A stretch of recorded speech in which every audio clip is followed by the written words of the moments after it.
A teoria dos jogos surgiu a partir de uma série de elementos, como exaustão, fome, traumas e lesões.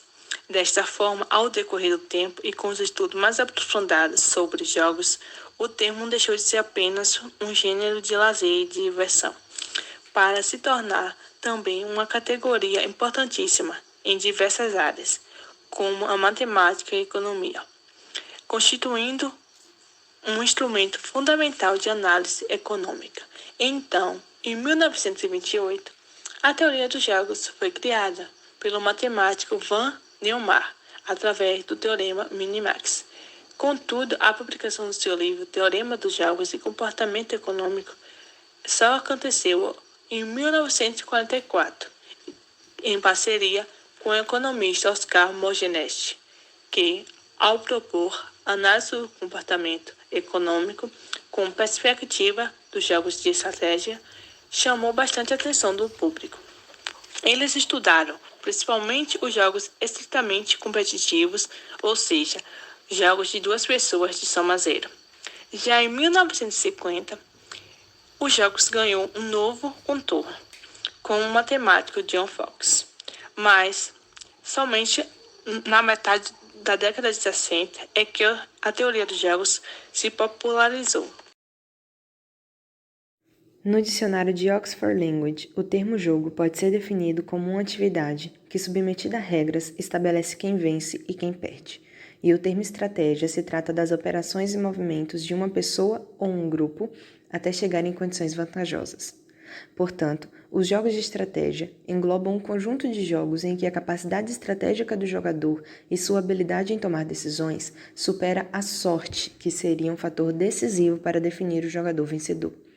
O matemático John Forbes Nash Jr. introduziu a divisão entre os jogos cooperativos e não cooperativos, o que lhe rendeu o Prêmio Nobel de 1994. Neste caso, os jogos não cooperativos se encaixam nos jogos de estratégia, pois não há razão para que os jogadores cooperem entre si. Com isso, John Forbes criou o conceito equilíbrio de Nash, que se resume em uma situação em que nenhum dos jogadores trocará sua estratégia unilateralmente. A contribuição de John Forbes ajuda para compreender as dinâmicas entre indivíduos, e seu conceito é usado por economistas e líderes de instituições importantes. Com base na teoria dos jogos e em teoria econômica, um jogo de soma zero se refere aos jogos em que o ganho de um jogador representa necessariamente a perda para o outro jogador. Vamos agora falar sobre as estratégias de jogo de matriz de dois jogadores com soma zero. Se os movimentos realizados pelos jogadores forem aleatórios, então o jogo depende da sorte. Mas se os jogadores puderem decidir qual movimento a se fazer, cada qual vai escolher a melhor estratégia para maximizar os seus ganhos ou minimizar suas perdas. Vamos supor agora um jogo de matriz de dois jogadores com soma zero, onde M é o número de movimentos possíveis realizados pelo jogador X e N o número de movimentos possíveis realizados para o jogador Y, onde esse jogador X ele faz o movimento de I, variando de 1 até M, e o jogador Y faz o movimento de J igual a 1, variando até N. Então, o pagamento realizado para o jogador X é o nosso AIJ, e caso esse AIJ é negativo, será o pagamento realizado do jogador X para o jogador Y. Dessa forma, podemos montar os possíveis pagamentos em uma matriz M por N, que é essa matriz aqui. Essa matriz A é denominada matriz pagamento do jogo. Vamos supor agora que os jogadores têm uma certa probabilidade de fazer cada movimento no jogo. Vamos chamar de PI a probabilidade do jogador X fazer o movimento em I. Esse I varia de 1 até N. E vamos chamar de QJ a probabilidade do jogador Y fazer o movimento em J, onde esse J varia de J igual a 1 até M. Como PI é a probabilidade do jogador X e QJ a probabilidade do jogador Y, montamos isso em duas matrizes, essa matriz P e essa matriz Q. Onde essa matriz P? Essa matriz P é a matriz estratégia do jogador X e essa matriz Q é a matriz estratégia do jogador Y. Onde, como a gente já falou, que PI é a probabilidade do jogador X fazer movimentos em I e QJ é a probabilidade do jogador Y fazer movimentos em J, a gente, pela teoria da probabilidade, a gente afirma que o produto PI e QJ é a probabilidade em uma certa rodada acontecer os movimentos em J dos jogadores X e Y, respectivamente. E esse par ordenado de movimentos possíveis é o pagamento, esse pagamento AIJ, realizado para o jogador X. E assim, multiplicando os possíveis pagamentos associados com suas probabilidades e somando sobre todos os outros pagamentos possíveis, a gente chega aqui nessa expressão, onde essa expressão é a média ponderada dos pagamentos realizados para o jogador X. Expressão, também denominada de pagamento esperado, onde esse é em função de P e Q, indica que o valor depende tanto da estratégia do jogador X quanto da estratégia do jogador Y.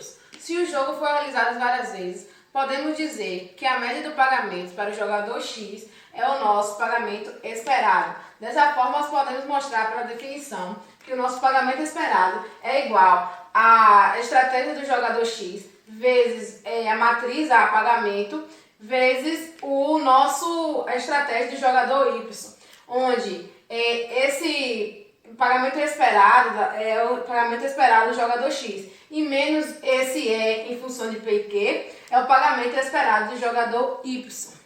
Dessa forma, podemos supor agora que os jogadores mudam suas estratégias, ou seja, eles alterem a probabilidade de fazer movimentos do jogo sem que o outro jogador saiba disso. Então, dessa forma, se os jogadores eles escolhem a melhor estratégia, eles vão também escolher as melhores estratégias, pensando de uma forma que o outro jogador também vai escolher a melhor estratégia para o seu jogo.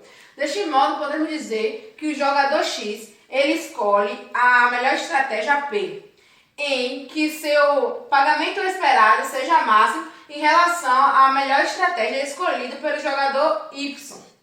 Dessa forma, o jogador Y também escolhe a melhor estratégia Q, que dessa forma, essa melhor estratégia tem o pagamento esperado mínimo em relação à melhor estratégia P escolhida pelo jogador X. E aí, vamos falar pelo teorema, existe teorema. Esse teorema diz que existem estratégias P e Q, tais que esse P e Q asterisco são as melhores estratégias, em que o pagamento esperado pelo Q asterisco é em função de Q, esse aqui, quando o jogador X escolhe a melhor estratégia, ele é maior que esse é em função de P asterisco, Q asterisco, que esse P asterisco são as melhores estratégias do jogo, tanto para X quanto para Y. E quando o jogador Y escolhe a sua melhor estratégia que é Q asterisco, então essa melhor estratégia é mínima para as melhores estratégias. E como já falei, esse P asterisco, Q asterisco é chamado valor do jogo.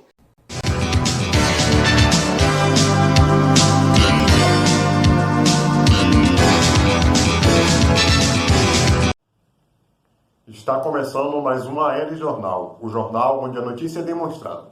E como a notícia mais importante do dia, foi detectado no Brasil o vírus Chatozap vírus. Vamos com relato de pessoas que contraíram esse vírus. Eu não sei, sabe, como aconteceu, mas foi assim, meio que do nada. Eu comecei a mandar áudios longos, 50 segundos, 1 minuto. Quando a gente estava mandando áudio de 4 minutos, 5 minutos, e as pessoas pararam de me responder.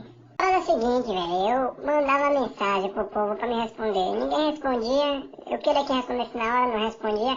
Eu comecei a ligar, e aí eu ligava mesmo, 2, 3, 4, ligava até 5 vezes pra pessoa, até a pessoa me responder, e dava certo. Os cientistas se empenharam e criaram 2 vacinas contra o Chatozap vírus.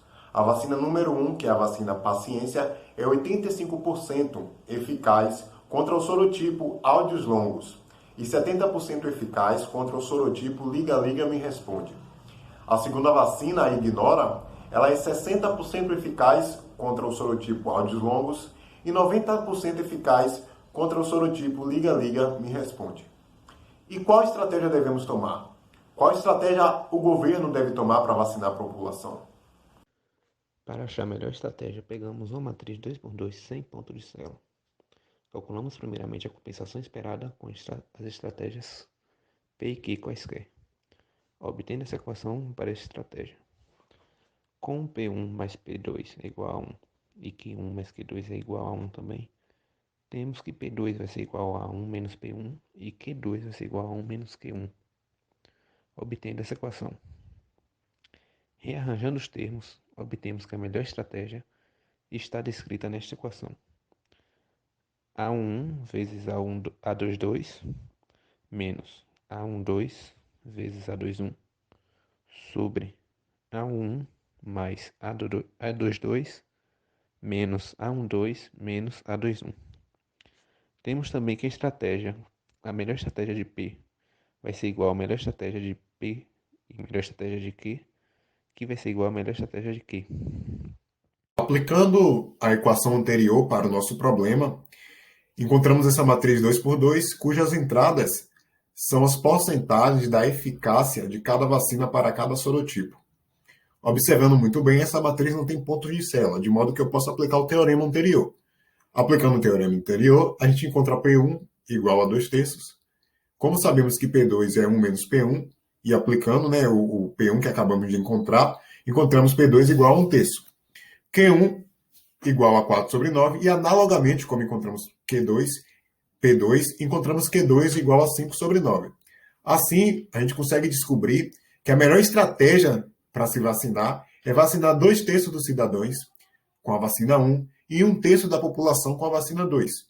Isso garante que 76,7% das pessoas resistam ao ataque do Chatozap vírus, independente da distribuição dos dois sorotipos do vírus.